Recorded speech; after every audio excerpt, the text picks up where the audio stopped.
जय सिया राम दोस्तों, हर हर महादेव, जय बागेश्वर धाम सरकार, जय बजरंगबली। दोस्तों, हमारे चैनल राम रसायन पर आपका स्वागत है। मैं उम्मीद करता हूं कि भगवान की कृपा आप पर निरंतर बन रही होगी और आप भगवान जी के चरणों में लीन होंगे। भगवान जी की कृपा पाने के लिए बस दिन में एक बार उनका नाम ले लीजिए, बेड़ा पार हो जाता है। तो जैसा कि आपको पता है कि हम हमारे इस चैनल में कोई ऐसी कहानी, कोई ऐसा किस्सा सुनते हैं जिसमें प्रभु जी की लीला होती है।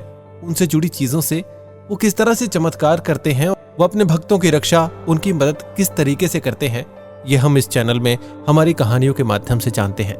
लेकिन आज मैं आपको कोई कहानी नहीं, बल्कि जो खुद में वहां काव्य है, रामायण, उनसे जुड़ी कुछ ऐसी अनजानी बातें आपको बताने वाला हूं जो आपको जाननी चाहिए।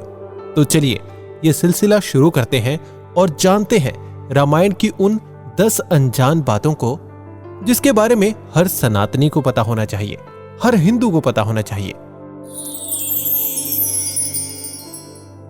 दोस्तों, मर्यादा पुरुषोत्तम श्री राम के प्रभावशाली चरित्र पर कई भाषाओं में ग्रंथ लिखे गए हैं, लेकिन मुख्यतः 2 ग्रंथ प्रमुख हैं, जिनमें पहला ग्रंथ है महर्षि वाल्मीकि द्वारा रामायण। इस पवित्र ग्रंथ में 9000 श्लोक, 500 उपखंड तथा 7 कांड है। दूसरा ग्रंथ गोस्वामी तुलसीदास जी द्वारा रचित है, जिसका नाम श्री रामचरितमानस है। इनमें महर्षि वाल्मीकि की रामायण को सबसे सटीक और प्रमाणिक माना जाता है, लेकिन श्री राम के बारे में कुछ ऐसी बातें हैं जिनका विवरण श्री रामचरितमानस या अन्य रामायण में नहीं है। इनका विस्तृत वर्णन केवल वाल्मीकि कृत रामायण में है। तो पहली कौन सी अनजान बात है, चलिए आपको बताता हूं। रामायण के अनुसार राजा दशरथ ने पुत्र प्राप्ति के लिए पुत्रिष्ठि यज्ञ करवाया था। इस यज्ञ को मुख्य रूप से ऋष्यशृंग ने संपन्न किया था। ऋष्यशृंग के पिता का नाम महर्षि विभांडक था। एक दिन जब वे नदी में स्नान कर रहे थे, तब नदी में उनका वीर्यपात हो गया। उस जल को एक हिरणी ने पी लिया था, जिसके फलस्वरूप ऋषि ऋष्यशृंग का जन्म हुआ था। नंबर 2, हिंदू धर्म में 33 करोड़ देवी देवताओं की मान्यता है, जबकि रामायण के अरण्य कांड के 14वें सर्ग में 14वें श्लोक में सिर्फ 33 देवता ही बताए गए हैं। ग्रंथ के अनुसार 12 आदित्य, 8 वसु, 11 रुद्र और 2 अश्विनी कुमार, यही कुल 33 देवता हैं। तीसरा, महर्षि वाल्मीकि द्वारा रचित रामायण में सीता स्वयंवर का वर्णन नहीं है। रामायण के अनुसार भगवान राम व लक्ष्मण ऋषि विश्वामित्र के साथ मिथिला पहुंचे। तब विश्वामित्र ने ही राजा जनक से श्री राम को उनके शिव धनुष दिखाने के लिए कहा। तब भगवान श्री राम ने उस धनुष को उठा लिया और प्रत्यंचा चढ़ाते समय वो टूट गया। राजा जनक ने यह प्रण किया था कि जो भी इस शिव धनुष को उठा लेगा, उसी से वे अपनी पुत्री सीता का विवाह कर देंगे। चौथा, विश्व विजय के दरमियान जब रावण स्वर्ग लोक पहुंचा तो उसे रंभा नाम की अप्सरा दिखाई दी। रावण ने उसे पकड़ लिया।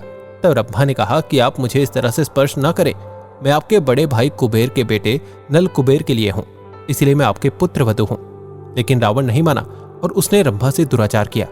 ये बात जब नल कुबेर को पता चली तो उसने रावण को श्राप दिया कि आज के बाद रावण बिना किसी स्त्री की इच्छा से उसे स्पर्श करेगा तो उसके सर के 100 टुकड़े हो जाएंगे।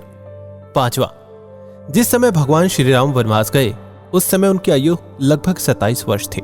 राजा दशरथ श्री राम को वनवास नहीं भेजना चाहते थे, लेकिन वे वचनबद्ध थे। जब श्री राम को रोकने का कोई उपाय नहीं सूझा तो उन्होंने श्री राम से यह कह दिया था कि हे राम, तुम मुझे बंदी बनाकर स्वयं राजा बन जाओ। छठा, प्रभु राम के भाई लक्ष्मण ने रावण की बहन शूर्पणखा के नाक कान काटे जाने से क्रोधित होकर ही रावण ने सीता का हरण किया था, लेकिन स्वयं शूर्पणखा ने भी रावण का सर्वनाश होने का श्राप दिया था।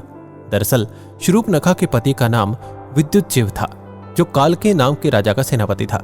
रावण जब विश्व युद्ध पर निकला तो कालके से उसका युद्ध हुआ। उस युद्ध में रावण ने विद्युतजिह्व का वध कर दिया था। तब शूर्पणखा ने मन ही मन रावण को श्राप दिया था कि मेरे ही कारण तेरा सर्वनाश होगा।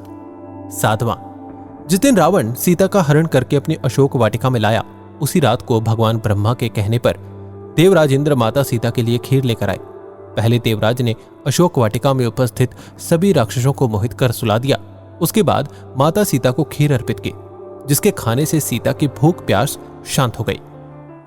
आठवां, सीता हरण करते समय जटायु नामक गिद्ध ने रावण को रोकने का प्रयास किया था। रावण के अनुसार जटायु के पिता अरुण हैं। ये अरुण ही भगवान सूर्यदेव के रथ के सारथी हैं। नौवां, जब भगवान राम और लक्ष्मण वन में सीता की खोज कर रहे थे। उस समय कंबंद नामक राक्षस का प्रभु राम लक्ष्मण ने वध कर दिया। वास्तव में कंबंद एक शाप के कारण राक्षस बन गया था। जब श्री राम ने उसके शरीर को अग्नि में समर्पित किया तो वह शाप से मुक्त हो गया। कंबंद ने श्री राम को सुग्रीव से मित्रता करने के लिए कहा था।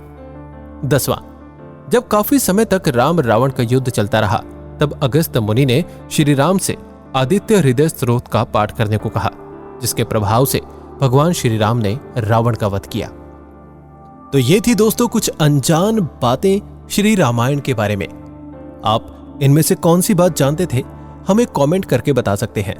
और ऐसी ही अमेजिंग बातें जानने के लिए, प्रभु की लीलाएं जानने के लिए और भी किस्से कहानियां सुनने के लिए हमारे चैनल को सब्सक्राइब जरूर करें। बेल आइकन भी दबा देना ताकि जब भी हम अपने चैनल पर वीडियो अपलोड करें तो आपको उसकी नोटिफिकेशन जल्दी मिल जाए। चलिए अब भगवान श्री राम का नाम लेते हुए चलते हैं और अगली वीडियो में फिर से मिलेंगे। जय सिया राम, हर हर महादेव, जय बजरंगबली।